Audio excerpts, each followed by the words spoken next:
नमस्कार आप सबको। स्वागत है आप सबका फिर से अपने यूट्यूब चैनल किताबों की महफ़िल में। आज की हमारी कहानी है मुंशी प्रेमचंद जी की बूढ़ी काकी। अगर आपने अभी तक चैनल को सब्सक्राइब नहीं किया है तो सब्सक्राइब कर लें, साथ ही बेल आइकन को भी प्रेस कर लें जिससे आने वाली वीडियो की नोटिफिकेशन मिलती रहे। बुढ़ापा बहुधा बचपन का पूरा पुनरागमन हुआ करता है। बूढ़ी काकी में जीवा स्वाद के सिवा और कोई चेष्टा शेष न थी और अपने कष्टों की ओर आकर्षित करने का रोने के अतिरिक्त कोई दूसरा सहारा ही। समस्त इंद्रियां, नेत्र, हाथ और पैर जवाब दे चुके थे। पृथ्वी पर पड़ी रहती और घर वाले कोई बात उनकी इच्छा के प्रतिकूल न करते, भोजन का समय टल जाता या उसका परिणाम पूर्ण न होता, अथवा बाजार से कोई वस्तु आती और न मिलती तो ये रोने लगती थी। उनका रोना सिसकना साधारण रोना न था, वे गले फाड़ फाड़ कर रोती थी। उनके पतिदेव को स्वर्ग से धारे कालांतर हो चुका था। बेटे तरुण हो होकर चल बसे थे। अब एक भतीजे के सिवाय और कोई न था। उसी भतीजे के नाम पर उन्होंने अपनी संपत्ति लिख दी। भतीजे ने सारी संपत्ति लिखाते समय खूब लंबे चौड़े वादे किए, किंतु वे सब वादे केवल कुली डिपो के दलालों के दिखाए हुए सब्ज बाग थे। यद्यपि उस संपत्ति की वार्षिक आय 150-200 रुपये से कम न थी, तथापि बूढ़ी काकी को पेट भर भोजन भी कठिनाई से मिलता। इसमें उनके भतीजे पंडित बुद्धिराम का अपराध था अथवा उनकी अर्धांगिनी श्रीमती रूपा का, इसका निर्णय करना सहज नहीं। बुद्धिराम स्वभाव के सज्जन थे, किंतु उसी समय तक जब तक कि उनके कोष पर कोई आँच न आए। रूपा स्वभाव से तीव्र थी पर ईश्वर से डरती थी, अतएव बूढ़ी काकी को उसकी तीव्रता उतनी न खलती जितनी बुद्धिराम की भलमनसाहट। बुद्धिराम को कभी कभी अपने अत्याचार का खेद होता। विचारते कि इसी संपत्ति के कारण मैं इस समय भला मानुष बना बैठा हूँ। यदि मौखिक आश्वासन और सूखी सहानुभूति से स्थिति में सुधार हो सकता तो उन्हें कदाचित कोई आपत्ति न होती, परंतु विशेष व्यय का भय उनकी सचेष्टा को दबाए रखता। यहाँ तक कि यदि द्वार पर कोई भला आदमी बैठा होता और बूढ़ी काकी उस समय अपना राग अलापने लगती तो वह आग हो जाते और घर में आकर उन्हें जोर से डांटते। लड़कों को बूढ़ों से स्वाभाविक द्वेष होता ही है, और फिर जब माता पिता का यह रंग देखते तो वे बूढ़ी काकी को और सताया करते। कोई चुटकी काट कर भागता, कोई उन पर पानी की कुल्ली कर देता। काकी चीख मार कर रोती, परंतु यह बात प्रसिद्ध थी कि वह केवल खाने के लिए रोती हैं, अतएव उनके संताप और आर्तनाद पर कोई ध्यान नहीं देता था। हाँ, काकी क्रोधातुर होकर बच्चों को गालियाँ देने लगती तो रूपा घटनास्थल पर आ पहुँचती। इस भय से काकी अपनी जीवा कृपाण का कदाचित ही प्रयोग करती थी। यद्यपि उपद्रव शांति का यह उपाय रोने से कहीं अधिक उपयुक्त था। संपूर्ण परिवार में यदि काकी से किसी को अनुराग था तो वह बुद्धिराम की छोटी लड़की लाडली थी। लाडली अपने दोनों भाइयों के भय से अपने हिस्से की मिठाई चबेना बूढ़ी काकी के पास बैठकर खाया करती। यही उसका रक्षागार था, और यद्यपि काकी की शरण उसकी लोलुपता के कारण बहुत महंगी पड़ती थी, तथापि भाइयों के अन्याय से कहीं सुलभ थी। इसी स्वार्थानुकूलता ने उन दोनों में सहानुभूति का आरोपण कर दिया था। रात का समय था। बुद्धिराम के द्वार पर शहनाई बज रही थी और गांव के बच्चों का झुंड विस्मयपूर्ण नेत्रों से गाने का रसास्वादन कर रहा था। चारपाइयों पर मेहमान विश्राम करते हुए नाइयों से मुक्कियाँ लगवा रहे थे। समीप ही खड़ा हुआ भाट बिरदावली सुना रहा था और कुछ भावज्ञ मेहमानों की वाह वाह पर ऐसा खुश हो रहा था मानो इस वाह वाह का यथार्थ में वही अधिकारी है। दो एक अंग्रेजी पढ़े हुए नवयुवक इन व्यवहारों से उदासीन थे। वे इस गंवार मंडली में बोलना अथवा सम्मिलित होना अपनी प्रतिष्ठा के प्रतिकूल समझते थे। आज बुद्धिराम के बड़े लड़के का तिलक आया है। यह उसी का उत्सव है। घर के भीतर स्त्रियां गा रही थी और रूपा मेहमानों के लिए भोजन के प्रबंध में व्यस्त थी। भट्टियों पर कढ़ा चढ़ रहे थे। एक में पूड़ियाँ कचौड़ियाँ निकल रही थी। घी और मसाले की शुद्धावर्धक सुगंधी चारों ओर फैली हुई थी। बूढ़ी काकी अपनी कोठड़ी में शोकमय विचार की भांति बैठी हुई थी। यह स्वाद मिश्रित सुगंधी उन्हें बेचैन कर रही थी। वे मन ही मन विचार कर रही थी, संभवतः मुझे पूड़ियाँ न मिलेंगी। इतनी देर हो गई, कोई भोजन लेकर नहीं आया। मालूम होता है सब लोग भोजन कर चुके हैं, मेरे लिए कुछ न बचा। यह सोचकर उन्हें रोना आया, परंतु अपशकुन के भय से वह रो न सके। आहा, कैसी सुगंध है! अब मुझे कौन पूछता है। जब रोटियों ही के लाले पड़ गए हैं, तब ऐसे भाग्य कहाँ कि भरपेट पूड़ियाँ मिले। यह विचार कर उन्हें रोना आया। कलेजे में कूक सी उठने लगी, परंतु रूपा के भय से उन्होंने फिर मौन धारण कर लिया। बूढ़ी काकी देर तक इन्हीं दुखदायक विचारों में डूबी रही। घी और मसालों की सुगंधी रह रह कर मन को आपे से बाहर की देती थी। मुंह में पानी भर भर आता था। पूड़ियों का स्वाद स्मरण करके हृदय में गुदगुदी होने लगती। किसे पुकारूं? आज लाडली बेटी भी नहीं आई। दोनों छोकरे सदा दिख किया करते हैं। आज उनका भी कहीं पता नहीं। कुछ मालूम तो होता कि क्या बन रहा है। बूढ़ी काकी की कल्पना में पूड़ियों की तस्वीर नाचने लगी। खूब लाल लाल फूली फूली नरम नरम होंगी। रूपा ने भली भांति भोजन किया होगा। कचौड़ियों में अजवाइन और इलायची की महक आ रही होगी। एक पूड़ी मिलती तो जरा हाथ में लेकर देखती। क्यों ना चलकर कढ़ा के सामने ही बैठूं। पूड़ियाँ छन छन कर तैयार होंगी। कढ़ा से गरम गरम निकालकर थाल में रखी जाती होंगी। फूल हम घर में ही सूंघ सकते हैं, परंतु वाटिका में कुछ और बात होती है। इस प्रकार निर्णय करके बूढ़ी काकी उकड़ू बैठकर हाथों के बल सरकती हुई बड़ी कठिनाई से चौखट से उतरी और धीरे धीरे रेंगती हुई कढ़ा के पास आ बैठी। यहाँ आने पर उन्हें उतना ही धैर्य हुआ जितना भूखे कुत्ते को खाने के सम्मुख बैठने में होता है। रूपा उस समय कार्यभार में उद्विग्न हो रही थी। कभी इस कोठे में जाती, कभी उसमें, कभी कढ़ा के पास आती, कभी भंडार में जाती। किसी ने बाहर से आकर कहा, महाराज ठंडाई मांग रहे हैं। ठंडाई देने लगी। इतने में फिर किसी ने आकर कहा, भाट आया है, उसे कुछ दे दो।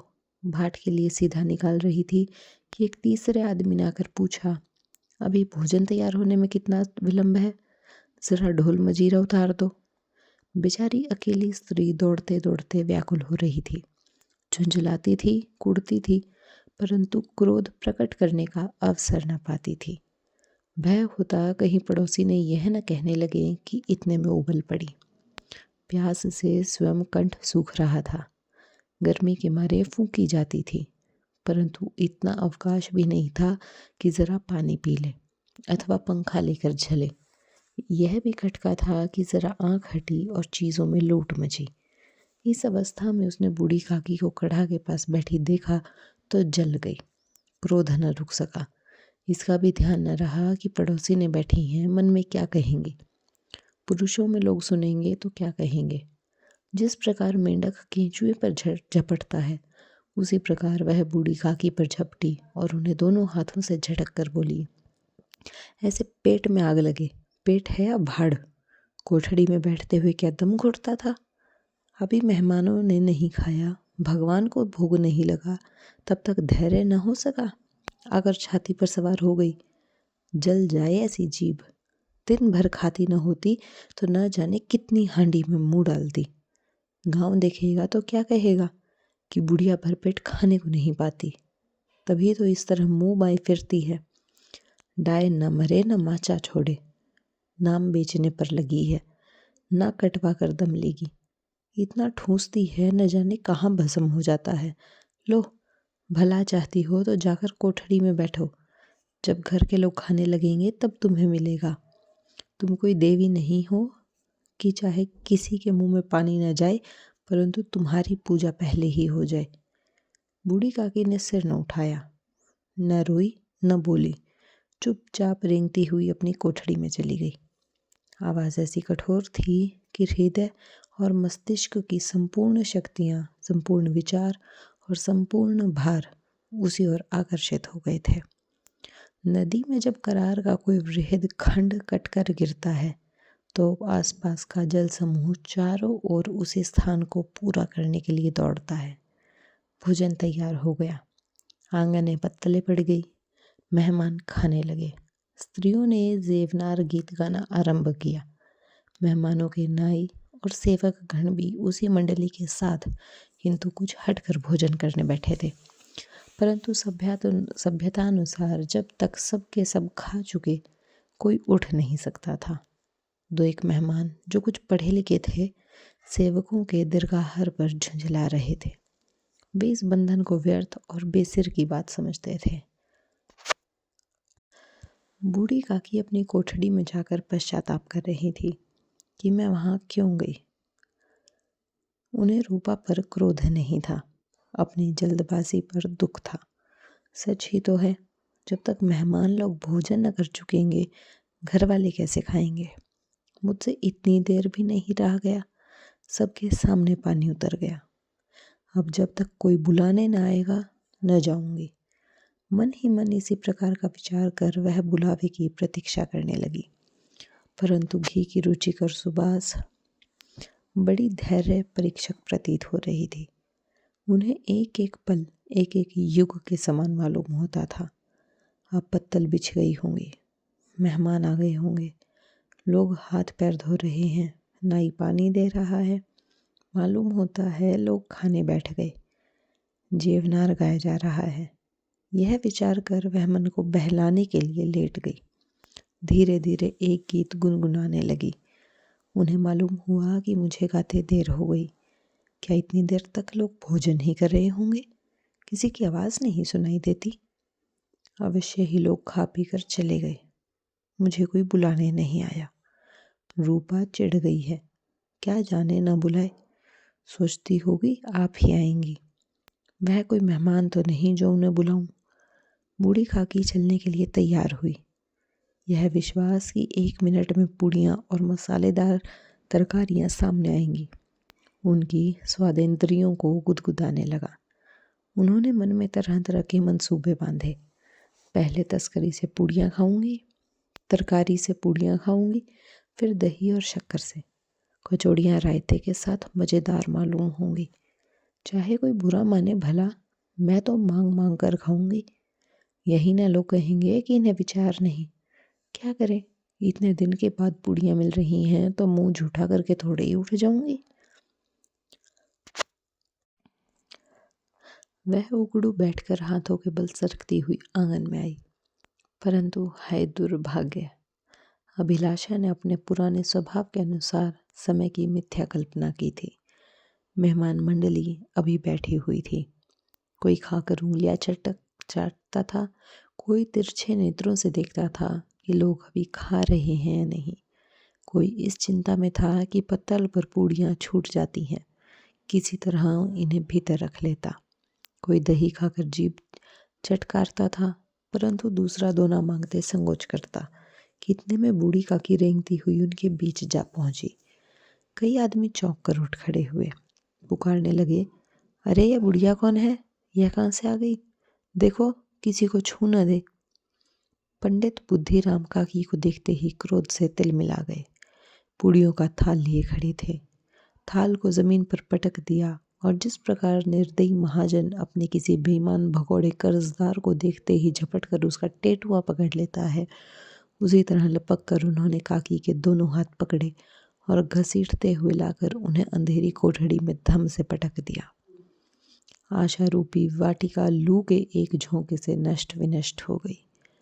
मेहमानों ने भोजन किया, घर वालों ने किया, बाजे वाले धोबी चमार भी भोजन कर चुके थे, परंतु बूढ़ी काकी को किसी ने न पूछा। बुद्धिराम और रूपा दोनों ही बूढ़ी काकी को उनकी निर्लज्जता के लिए दंड देने का निश्चय कर चुके थे। उनके बुढ़ापे पर, दीनता पर, हत्या ज्ञान पर किसी को करुणा न आई। अकेली लाडली उनके लिए कुढ़ रही थी। लाडली को काकी से अत्यंत प्रेम था। बेचारी भोली लड़की थी। बाल विनोद और चंचलता की उसमें गंध तक न थी। दोनों बार जब उसके माता पिता ने काकी को निर्दयता से घसीटा तो लाडली का हृदय ऐंठ कर रह गया। वह झुंझला रही थी कि यह लोग काकी को क्यों बहुत सी पूड़ियाँ नहीं दे देते। क्या मेहमान सब की सब खा जाएंगे? और यदि काकी ने मेहमानों से पहले खा लिया तो क्या बिगड़ जाएगा? वो काकी के पास जाकर उन्हें भी देना चाहती थी, परंतु माता के भय से न जाती। उसने अपने हिस्से की पूड़ियाँ बिल्कुल न खाई थी। अपनी गुड़ियों की पिटारी में बंद कर दी। वह उन पूड़ियों को काकी के पास ले जाना चाहती थी। उसका हृदय अधीर हो उठा। बूढ़ी काकी मेरी बात सुनते ही उठ बैठेंगी, पूड़ियाँ खाकर प्रसन्न होंगी, मुझे खूब प्यार करेंगी। रात के 11 बज गए थे। रूपा आंगन में पड़ी सो रही थी। लाडली की आंखों में नींद न आती थी। काकी को पूड़ियाँ खिलाने की खुशी उसे सोने न देती। उसने गुड़ियों की पिटारी सामने ही रखी थी। जब विश्वास हो गया कि अम्मा सो रही है तो वह चुपके से उठी और विचारने लगी कि चलूं। चारों ओर अंधेरा था। केवल चूल्हों में आग चमक रही थी और चूल्हे के पास एक कुत्ता लेटा हुआ था। लाडली की दृष्टि द्वार के सामने वाले नल की ओर गई। उसे मालूम हुआ कि उस पर हनुमान जी बैठे हुए हैं। उनकी पूंछ, उनकी गदा सब स्पष्ट दिखलाई दे रही है। मारे भय के उसने आंखें बंद कर ली। इतने में कुत्ता उठ बैठा। लाडली को ढांढस हुआ। कई सोए हुए मनुष्यों के बदले एक भागता हुआ कुत्ता उसके लिए अधिक धैर्य का हुआ। उसने पिटारी उठाई और बूढ़ी काकी की कोठड़ी की ओर चल दी। बूढ़ी काकी को केवल इतना स्मरण था कि किसी ने मेरा हाथ पकड़कर घसीटा। फिर ऐसा मालूम हुआ जैसे कोई पहाड़ पर उड़ाए लिए जाता है। उनके पैर बार बार पत्थरों से टकराए। तब किसी ने उन्हें पहाड़ पर से पटका।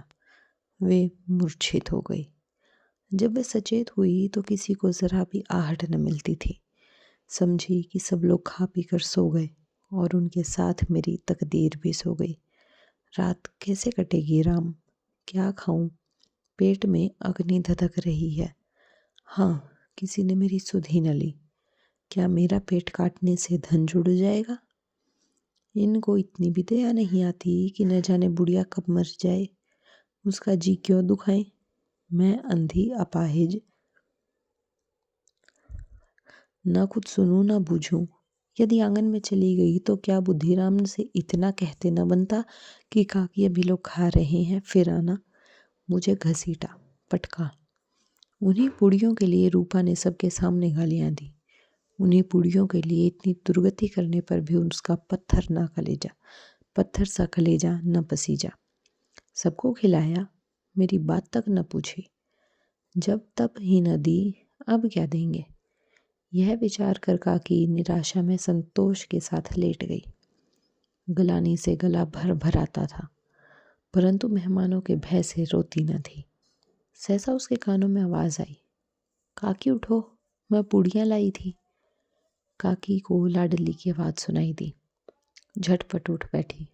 दोनों हाथों से लाडली को टटोला और उसे गोद में बिठा लिया। लाडली ने पूड़ियाँ निकाल कर दी। काकी ने पूछा, क्या तुम्हारी अम्मा ने दी हैं? नहीं, ये मेरे हिस्से की हैं। काकी पूड़ियों पर टूट पड़ी। 5 मिनट में पिटारी खाली हो गई। लाडली ने पूछा, काकी पेट भर गया? जैसे थोड़ी सी वर्षा ठंडक के स्थान पर और गर्मी पैदा कर देती है, उसी भांति इन थोड़ी पूड़ियों ने काकी की क्षुधा और इच्छा को और उत्तेजित कर दिया। नहीं बेटी, जाकर अम्मा से और मांग लाओ। लाडली ने कहा, अम्मा सोती है, जाऊंगी तो मारेंगी। काकी ने पिटारी को फिर टटोला। उसमें कुछ खुरचन गिरे थे। उन्हें निकाल कर वे खा गई। बार बार होंठ चाटती थी, चटकारे भरती थी। हृदय महसूस रहा था कि पूड़ियाँ कैसे पाऊं। संतोष सेतु जब टूट जाता है तब इच्छा का बहाव अपरिमित हो जाता है। मत वालों को मद का स्मरण करना उन्हें मंदांध बनाता है। काकी का अधीर मन इच्छा के प्रबल प्रभाव में बह गया। उचित और अनुचित का विचार जाता रहा। वे कुछ देर तक उस इच्छा को रोकती रही। सहसा लाडली से बोली, मेरा हाथ पकड़कर वहाँ ले चलो जहाँ मेहमानों ने बैठकर भोजन किया है। लाडली उनका अभिप्राय समझ न सकी। उसने काकी का हाथ पकड़ा और उन्हें वहाँ ले गई जहाँ पर मेहमानों ने भोजन किया था। दीन शुधातुर हुत ज्ञान बुढ़िया पत्तलों से पूड़ियों के टुकड़े चुन चुन कर भक्षण करने लगी। ओह, दही कितना स्वादिष्ट था, कचौड़ियाँ कितनी सलोनी, खस्ता कितने सुकोमल। काकी बुद्धिहीन होते हुए भी इतना जानती थी कि मैं वह काम कर रही हूँ जो मुझे कदापि नहीं करना चाहिए। मैं दूसरों की झूठी पत्तल चाट रही हूँ। परंतु बुढ़ापा तृष्णा वेग का अंतिम समय है, जब संपूर्ण इच्छाएं एक ही केंद्र पर आ लगती हैं। बूढ़ी काकी में यह केंद्र उनकी स्वादेंद्रिय थी। ठीक उसी समय रूपा की आँख खुली। उसे मालूम नहीं हुआ कि लाडली मेरे पास नहीं है। वह चौंकी, चारपाई के इधर उधर ताकने लगी कि कहीं नीचे तो नहीं गिर गई। उसे वहाँ न पाकर उठी तो क्या देखती है कि लाडली झूठे पत्तलों के पास चुपचाप खड़ी है और बूढ़ी काकी पत्तलों पर से पूड़ियों के टुकड़े उठा उठा कर खा रही है। रूपा का हृदय सन हो गया।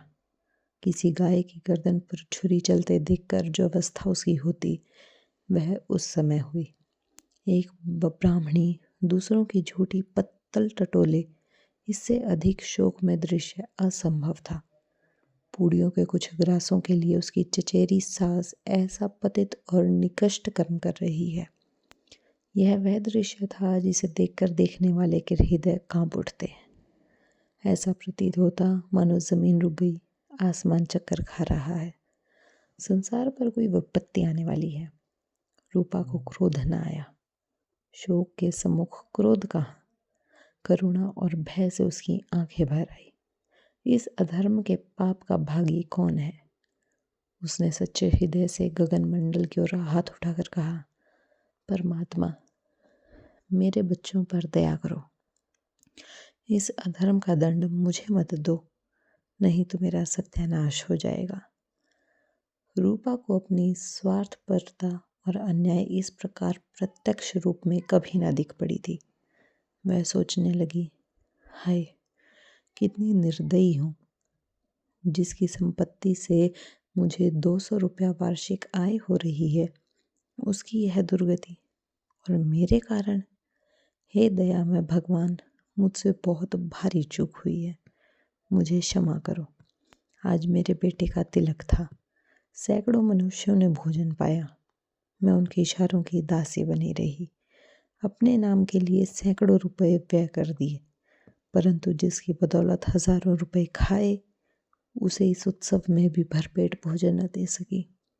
केवल इसी कारण तो वह वृद्धा असहाय है। रूपा ने दिया जलाया, अपने भंडार का द्वार खोला और एक थाली में संपूर्ण सामग्रियां सजाकर लिए हुए बूढ़ी काकी की ओर चली।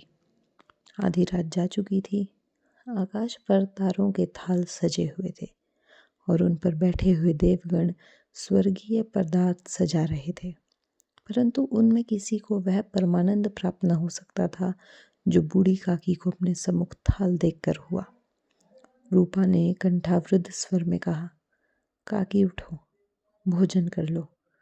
मुझसे आज बड़ी भूल हुई, उसका बुरा न मानना। परमात्मा से प्रार्थना कर दो कि वह मेरा अपराध क्षमा करे।